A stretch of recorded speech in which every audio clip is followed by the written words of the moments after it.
I would really like us to share in the chat box, what our key learning points have been so far today.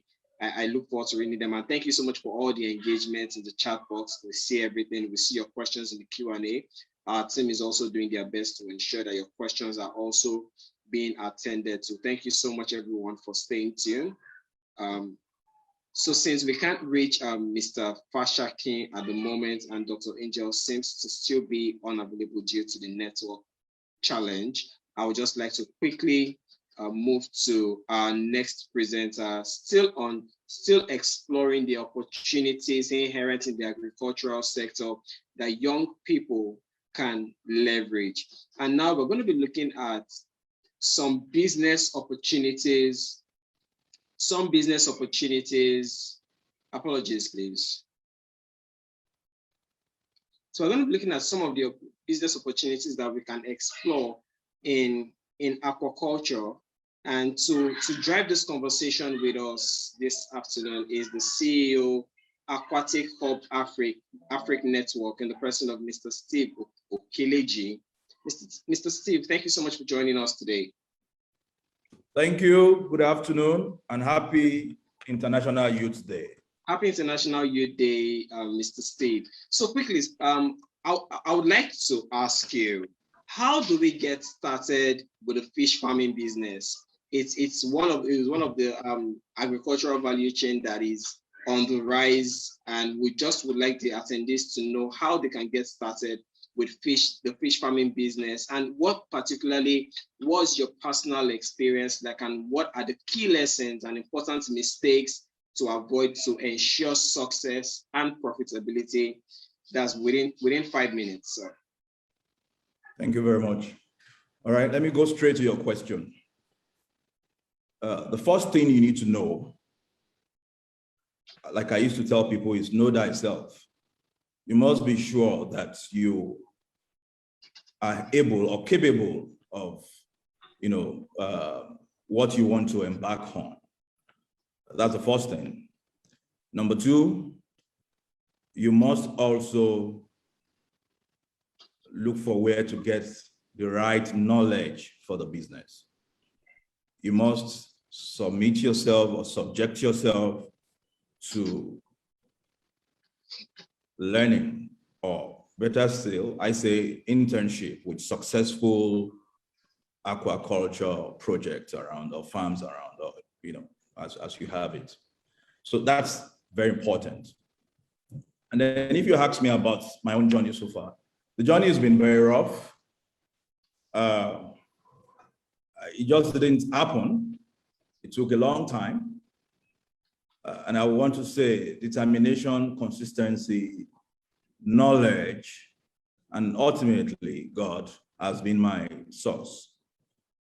And that I will also want to encourage any young person thinking of going into aquaculture to also embrace, because it's important you have that at the back of your mind. When you are knowledgeable about a thing, you will make less mistakes. It would be a lie to say that even if you acquire all the knowledge, you will not still have all the necessary mistakes. You still make some mistakes. That's very, very, very important to know. And then if you want to ask again that the lessons learned and the key lessons, to also, avoid generally should be, key mistakes you can also avoid generally should be that, from my own experience, I would say, if you want to go into agribusiness, don't start with borrowing money from the banks, from your commercial banks or from our commercial banks. I want to say that it is going to be very detrimental to you if you have to go to the bank to get money, because you are going to burn your fingers. It is, it's as sure as the sun will rise that you will burn your fingers. You can raise finance from friends and family, because going by my own story, I also started raising my own finance in my second year in university. But at the point where I needed to expand, I had to go to the bank And I can tell you that I went through hell trying to pay it back because, number one, the cost of finance in Nigeria is very high. Cost of capital is very high. And agriculture is not something when you say you put in A and it is sure that you will get A back. Sometimes you put in all your investment and you get nothing back.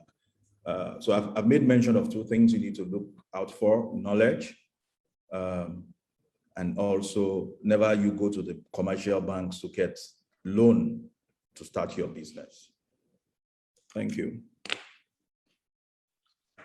Right. Thank you so much for the very succinct response. Do not loan. I think if I didn't hear anything, I clearly heard that we shouldn't loan from commercial banks to start, especially the fish farming business. Very, very important, everyone.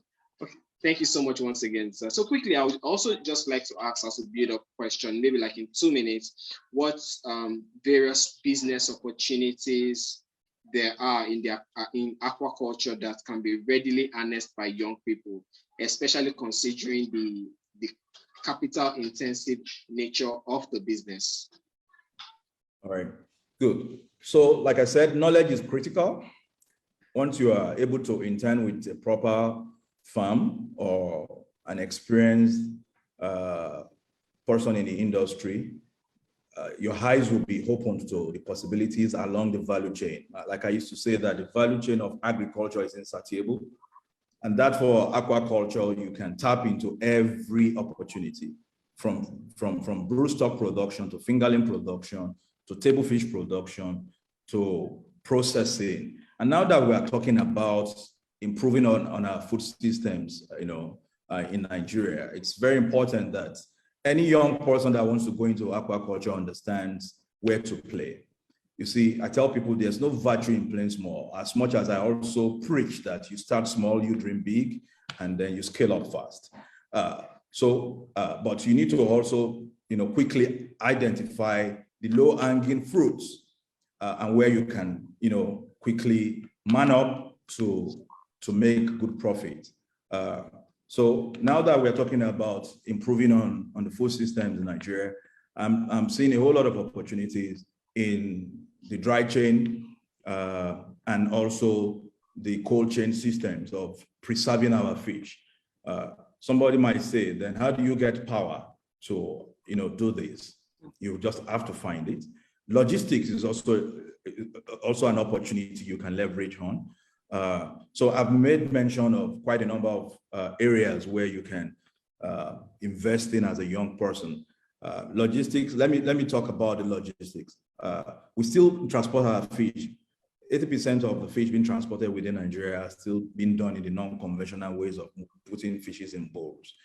You must understand that you can actually acquire some infrastructures, especially with the way the youth are really making money through digital marketing nowadays. You see some very young chaps with very expensive vehicles, and I ask myself, what have I been doing for all these years on the farm, working so hard, But there's a difference now because you're in the digital world, you're in the world of information, and some of them have been able to capitalize on that.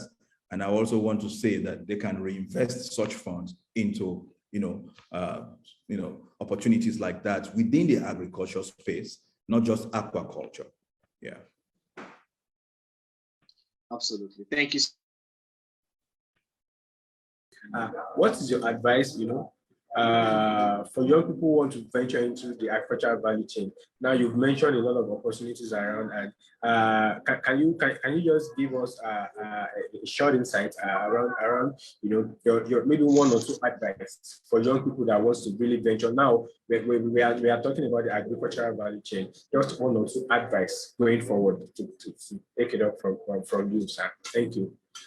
So the first thing I would still want to say is that everybody, or let me say, any youth willing to go into aquaculture should find, by all means, a proper capacity building development center where you can really get the real knowledge, because you need knowledge. Even if you say you have the money, you still need to, acquire the knowledge necessary. Otherwise, when you employ people, they will squander your investments, because if you lack the knowledge, you wouldn't know when they tell you lies or they play a smart one on you.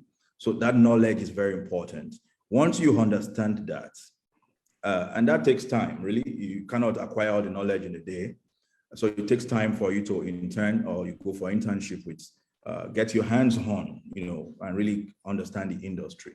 And like I said earlier on, while discussing about the opportunities, is that you should also look for the low-hanging fruits.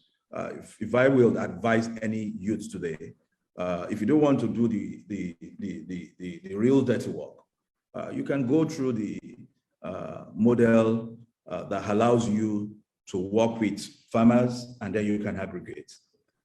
As a smart dude, I remember those days when I was very young in school. Before I started my own fish business in school, I was always getting fish from my professors who had hatcheries, so I would get juveniles from them and I would take them up north. So that was,